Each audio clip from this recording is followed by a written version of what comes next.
The whole point of this is that incarnation's ongoing. It doesn't stop. That's the nature of God, to incarnate. He wants to do that, and he does that in you and me. He did that in Jesus to demonstrate, to show us every face is an epiphany. Every human being is made in the image of God.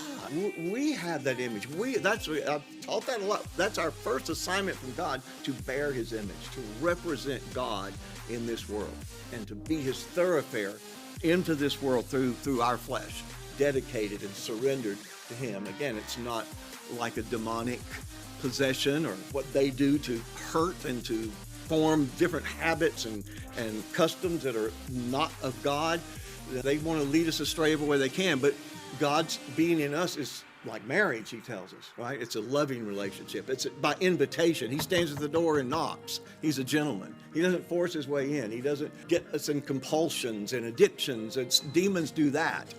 But God wants to come in, and he wants to do it because we invite him in. We welcome him in. And that's what we call salvation. It's like, you ever feel the tug between those two parts of your nature, right? I want to be an image of God. Oh, I'm just a pond scum. It's like we tug and we fight, and we want to say, how do I stop being dust and start being the image of God? And that's not even the right question, and it's certainly not the right answer if you don't have the right question. God's purpose has always been not to stop being dust and start being image, but to put dust and image together, put matter and spirit together.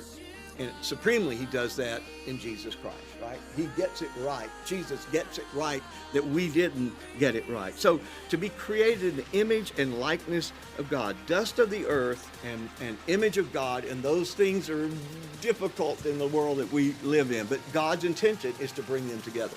And he will accomplish this through Jesus Christ. As we read in our prayer in Isaiah, the zeal of the Lord of hosts will accomplish this. Jesus will rule and reign over creation, and it will become what God intended in the beginning before it was undermined by our sin and other beings' sins, all of those things. So we feel that tension between mysterious grandeur, the image of God, the dwelling place of God, and dust, plain dirt. He breathed into this dust and he gave it his image, and that is something that we have to recognize. Again, this is God's nature. He wants to live this way.